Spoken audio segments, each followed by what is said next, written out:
शिवाय। हर हर महादेव। आप सभी का स्वागत है हमारे YouTube चैनल पर। आप सभी का दिन शुभ और मंगलमय हो। भगवान भोलेनाथ और माता पार्वती की कृपा आप सभी पर सदैव बनी रहे और आपकी मनोकामनाएं पूर्ण हो। आज फाल्गुन मास की दूसरा दिन की कथा का श्रवण करेंगे। अब सुनिए आज की कथा। गौतम मुनि ने जब राजा को बताया कि वह शिवरात्रि करके भगवान शिव का महोत्सव देखकर लौटे हैं और उन्होंने मार्ग में एक अद्भुत आश्चर्य की बात देखी, तब राजा ने पूछा, ही ब्राह्मण, आपने मार्ग में कौन से आश्चर्य की बात देखी और कहाँ पर देखी, वह मुझे भी बताइए। तब गौतम जी कहने लगे, राजा, गोकर्ण से आते समय एक स्थान पर दोपहर के समय मुझे एक स्वच्छ सरोवर दिखाई दिया। रास्ते की थकान दूर की और घनी और शीतल छाया वाले बरगद के नीचे विश्राम किया। उसी समय थोड़ी ही दूर पर मैंने एक आंधी बुद्धि और दुबली पतली चांडालनी देखा। उसका मुंह सूख गया था, उसने कुछ भी भोजन नहीं किया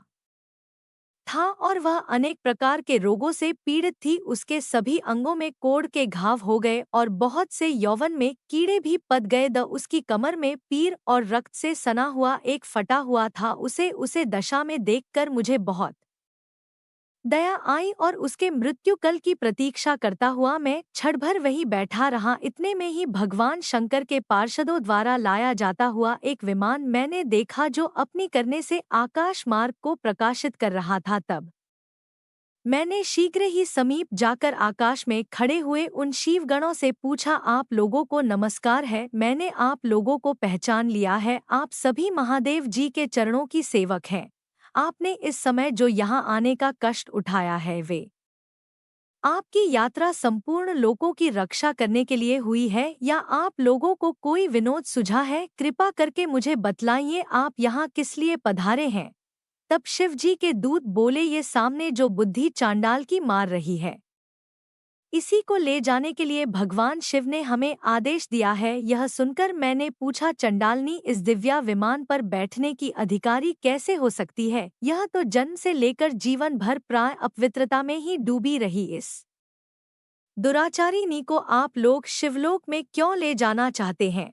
इसने तो कभी भी शिवजी का पंचाक्षर मंत्र नहीं जपा, शिवजी का पूजन नहीं किया और ना कभी भगवान शंकर का ध्यान ही किया है। सत्संग से सदा दूर रहने वाली इस अत्यंत क्रोधी स्वभाव वाली स्त्री को आप लोग भगवान शिव के लोक में कैसे ले जाना चाहते हैं?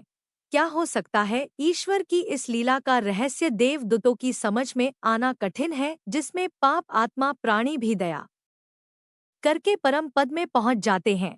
मेरे ऐसा कहने पर देवाधिदेव भगवान शिव के दूत इस प्रकार कहने लगे, महामती, यह कर्मों के परिपाक से प्राप्त होने वाली गति देखो, जो कि एक नीच से नीच नारी भी आज रोग शोक से रहित परमधाम पर अरुण हो रही है। इसने पूर्व जन्म में अन्न दान नहीं किया था, आता भूख प्यास आदि क्लेशों से यहाँ पीड़ित हो रही है। इसमें जो मदिरा के नशे में वृद्धि होकर बड़ा भयंकर पाप कर डाला था, उसी के फल से यह जन्म से ही अंधी हो गई। पूर्व जन्म में इसने जानबूझकर के बछड़े को खाया था, इसलिए इस जन्म में यह अतिशेष चंदल्ली हुई। इसने सदाचार का मार्ग त्याग कर पूर्व जन्म में व्यभिचार के मार्ग को अपनाया था, उसी पाप से इस जन्म में यह दुराचारिणी और दुर्भाग्यवती हुई है। विधवा होकर भी इसने दूसरी पति का आलिंगन किया, उसी महान पाप के कारण इसके शरीर में होकर स्वेच्छा अनुसार शूद्र से रमन किया था। उसे पाप के कारण इसे मन रक्त और कोढ़ से पीड़ित होना पड़ा है। इसमें कभी भी उत्तम व्रत का पालन नहीं किया, ठोकर दुख का रही है। पूर्व जन्म में इस मूर्ख स्त्री ने मदिरापान किया था, उसी पाप से यह महायक्षमा की पीड़ा और हृदय शूल से तड़प रही है। मुनिश्रेष्ठ विवेकी महात्मा यहीं पर सब मनुष्यों में उनके संपूर्ण पाप चिन्ह देखते हैं। यहाँ पर जो बहुत से रोगों द्वारा पीड़ित और पुत्र तथा धन से हैं, जो दुष्ट लक्षणों से क्लेश पाने वाले और लाज छोड़कर भीख मांगने वाले हैं, वस्त्र अन्न या भूषण और अभ्यंग आदि से वंचित कुरूप विद्याहीन विकल्पों वाले अर्थात भोजन करने वाले दूसरों की सेवक है, यह सभी अपने पूर्व जन्म में बड़े भारी पापी रहे हैं। इस प्रकार रत्न पूर्वक विचार करके और संसार के मनुष्यों की दशा देखकर विद्वान पुरुष कभी भी पाप नहीं करता, अगर करें तो वह अपना सकती है। जीव का यह मनुष्य शरीर अनेक प्रकार के सत्कर्मों का एकमात्र साधन है। इसके द्वारा सदा शुभ कर्मों का ही सेवन करें।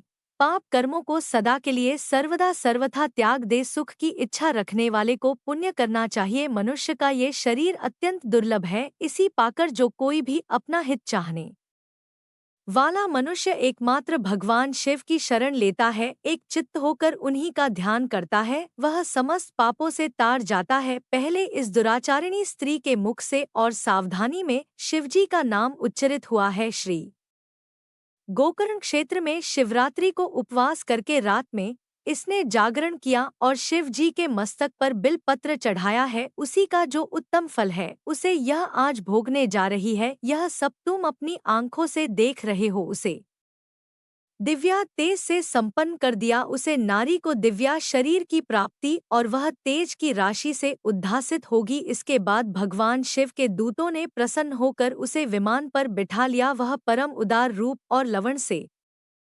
सुशोभित तथा दिव्या रूप धारण करने वाली हो गई। उसकी देह से सब और दिव्या सुगंध और दिव्या प्रकाश फैल रही थी। वह विमान पर बैठी हुई शिवजी के चरणारविंदों का स्मरण कर रही थी। उसे वे पार्षद भगवान महादेव जी के पास ले गए। उसे समय सब लोकपाल आश्चर्यचकित होकर यह सब देख रहे थे। राजन गिरजापति, भगवान शंकर के प्रति लेश मात्रा भक्ति का यह अत्यंत आश्चर्य उत्तम लोक कैसा है। अगर आपकी मुझ में पर दया है तो मुझे शिवलोक का भी लक्षण बताइए। तब गौतम जी बोले, राजन, ब्रह्मा आदि देव के लोगों में भी जो अत्यंत दुर्लभ आनंद है, वह जिस दिव्या धाम में नित्य निरंतर विद्यमान रहता है, वही परमेश्वर शिव का लोक है, जहाँ सब लोगों को लंघ कर जाना होता है, जिसमें दिव्या प्रकाश स्थित है तथा जहाँ ए विद्या में अंधकार का कहीं लेश मात्रा भी संयोग नहीं है वही परमेश्वर शिव का लोक है, जहाँ काम क्रोध लोभ और मताधिकार निवास नहीं करते और जहाँ जन्मादि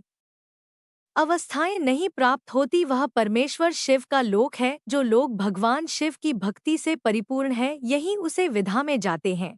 जो भगवान शंकर की कथा सुनने और कहने में प्रसन्नता का अनुभव करते हैं, केवल शांति में जिनकी स्थिति है और जो सभी प्राणियों के कारण और मोहरहित है, वे संसार चक्र को लंघकर भगवान शंकर के आनंद में धाम को पाकर सुखी होते। राजन, इसी प्रकार तुम भिगोकर क्षेत्र में भगवान शंकर के स्थान पर जाकर उनके दर्शन से समस्त पाप राशि का निवारण करो और धन्य धन्य हो जाओ। वहाँ सब समय में स्नान करके महाबल शिव की पूजा करो और शिव चतुर्दशी को एकाग्रता पूर्वक उपवास करके रात्रि में जागरण तथा बिल्व पत्र द्वारा भगवान शंकर का पूजन करो। इससे तुम सब पापों से मुक्त होकर शिवलोक को प्राप्त हो जाओगे। ऐसा कहकर मुनिवर गौतम प्रसन्नता पूर्वक मिथिलापुरी को चले गए और राजा मित्र से है गोकर्ण क्षेत्र में गई वह महाबल नाम से प्रसिद्ध महादेव जी का दर्शन और पूजन करने से उनकी समस्त पाप राशि धूल गई। उन्होंने भगवान शिव के परमधाम को प्राप्त कर लिया। जो मनुष्य भगवान शिव की इस मनोहर कथा को प्रतिदिन भक्ति पूर्वक सुनता अथवा सुनाता है, वह भी परम गति को प्राप्त होता है। श्री सूत जी कहते हैं, भगवान शिव गुरु है, शिव देवता है, शिव ही प्राणियों के बंधु हैं, शिव ही आत्मा और शिव ही जीव है। शिव जी से भिन्न दूसरा कुछ भी नहीं है।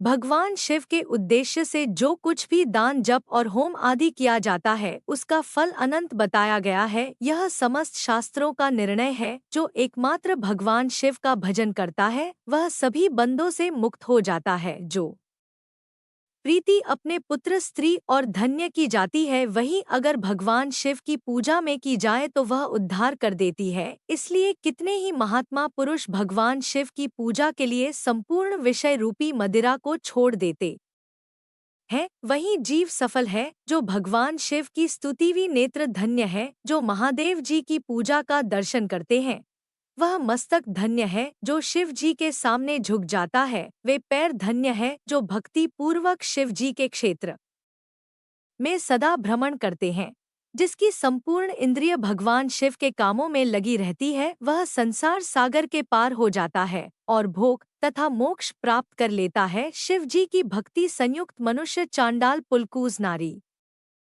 पुरुष अथो नपुंसक कोई भी क्यों ना हो, तत्काल ही संसार बंधन से मुक्त हो जाता है। जिसके हृदय में भगवान शिव की लेस मात्रा भी भक्ति है, वह समस्त देहधारियों के लिए वंदनीय है। उज्जैनी नगरी में चंद्रसेन नामक एक राजा द वैसी नगर में निवास करने वाले भगवान महाकाल का पूजन करते द शिव जी के पार्षदों में तथा अमंगलों को जितने वाले विश्व वंदित मणिभद्र जी राजा चंद्रसेन के मित्र हो गए। उन्होंने राजा पर प्रसन्न होकर एक समय उन्हें दिव्या ब्राह्मणी प्रदान की, जो कॉस्ट्यूम मणि तथा सूर्य के समान देखने, सुनने अथवा ध्यान करने पर भी मनुष्यों को मैन वंचित वस्तु प्रदान करती थी। राजा उसे चिंतामणि को कंठ में धारण करके जब सिंहासन पर बैठा करते तब देवताओं में सूर्य नारायण की तरह उनकी शोभा हुआ करती थी। राजा चंद्रसेन के विषय में यह सब बात सुनकर समस्त राजाओं के मैन में उसे मणि के प्रति लोभ की मात्रा बढ़ गई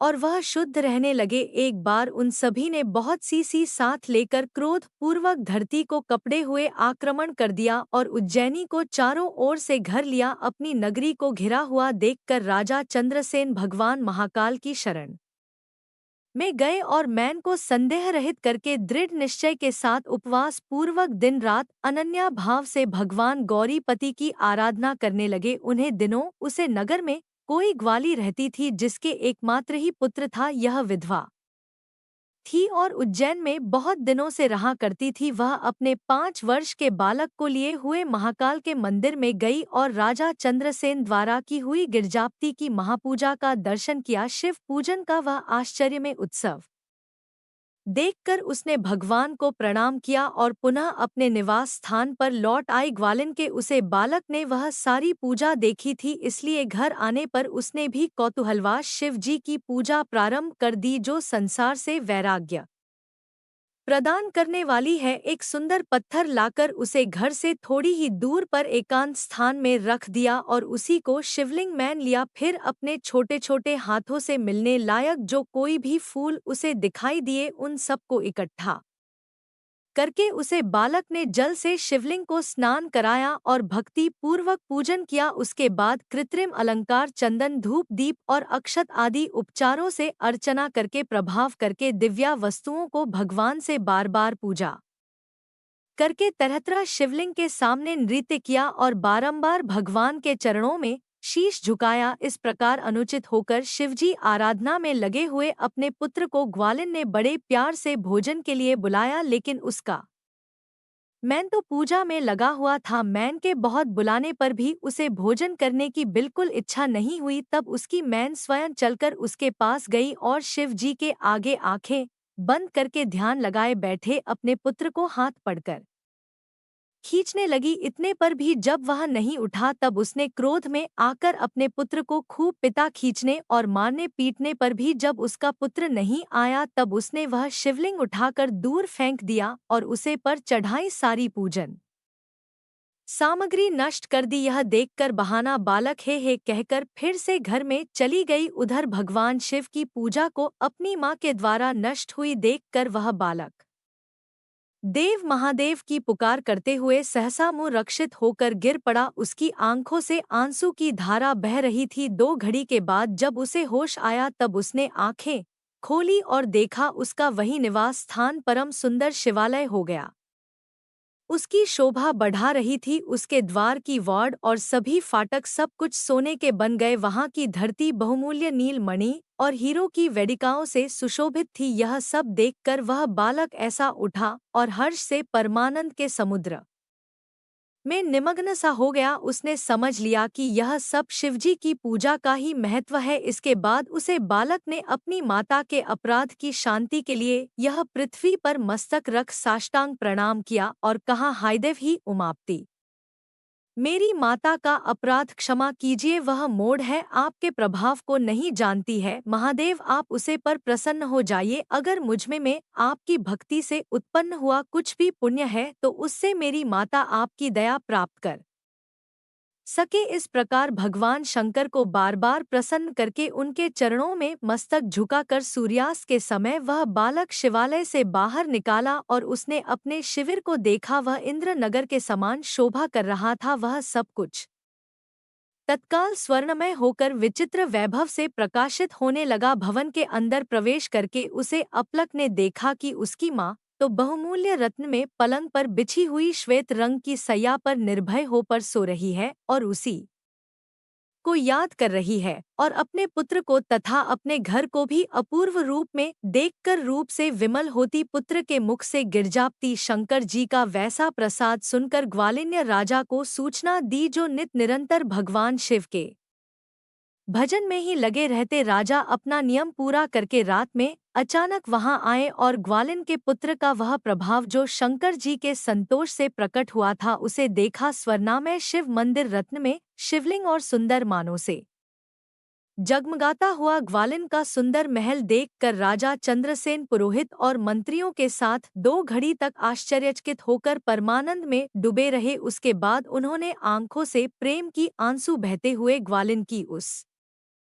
बालक को हृदय से लगा लिया। भगवान शिव के इस अद्भुत महात्मा की चर्चा समस्त पुरवसियों में बड़ी तेजी से फैली और यही सब कहते सुनते वह रात मानो क्षण भर में ही बीत गई। राजाओं ने भी प्रातः कल अपने दूतों के मुख से यह परम अद्भुत समाचार सुनते हैं उनके मन से वैभव निकल गया। उन सभी राजाओं ने जो कि राजा सिद्ध करने के लिए आए सहसा हथियार डाल दिए और चकित होकर महाराज चंद्रसेन की आज्ञा से नगर में प्रवेश किया। उसे रमणी नगरी में प्रवेश करके भगवान महाकाल को प्रणाम करने के बाद सब राजा उसे ग्वालिन के घर पर आए। वहां राजा चंद्रसेन ने आगे बढ़कर उनका स्वागत किया। वे बहुमूल्य आसनों पर बैठे हुए और प्रीति पूर्वक विस्मित और आनंदित हुए। गोपालक पर कृपा करने के लिए स्वतः प्रकट हुए शिवालय और शिवलिंग का दर्शन करके सभी राजाओं ने भगवान शिव को अपने उत्तम बुद्धि समर्पित की और उनमें भक्ति पूर्वक मैन लगाया। इसी समय सभी देवताओं से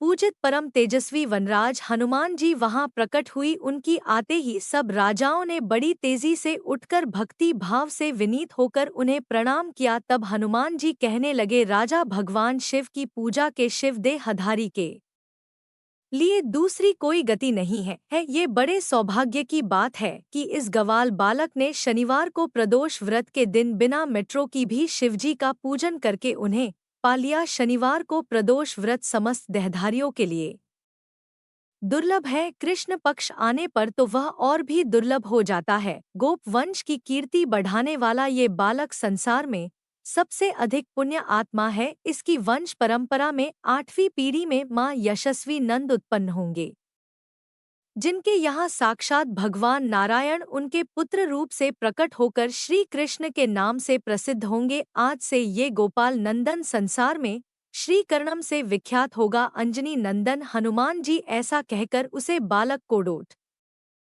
शिवजी की उपासना के आचार्य व्यवहार का उपदेश देकर वहीं अंतर्ध्यान हो गए। वृषभ राजा हर्ष में भरकर महाराज चंद्रसेन की आज्ञा लेकर जैसे आए वैसे ही लौट गए के साथ शंकर जी की आराधना करने लगा। समय अनुसार भक्त श्रीकर गोप तथा राजा चंद्रसेन दोनों ने भक्ति पूर्वक शिव जी की आराधना करके परमपद प्राप्त किया। यह परम पवित्र उपाध्यक्ष कहा गया। यह गोपनीय रहस्य और पुण्य समृद्धि को बढ़ाने वाला है तथा गौरीप्ति भगवान शिव के चरणारविंदों में भक्ति भाव को बढ़ाने वाला और पापों का नाश करने वाला है। प्रदोष व्रत हर महीने के कृष्ण पक्ष और शुक्ल पक्ष की त्रयोदशी तिथि को अर्थात 13वें दिन रखा जाता है और जैसा कि इस अध्याय में बताया गया कि कृष्ण पक्ष में पड़ने वाला शनि प्रदोष व्रत बहुत ही पुण्य देने वाला है, सभी पापों का नाश करने वाला है। ऐसे में जो भक्त प्रदोष व्रत रखते हैं उन पर भगवान शिव की विशेष कृपा बनी रहती है।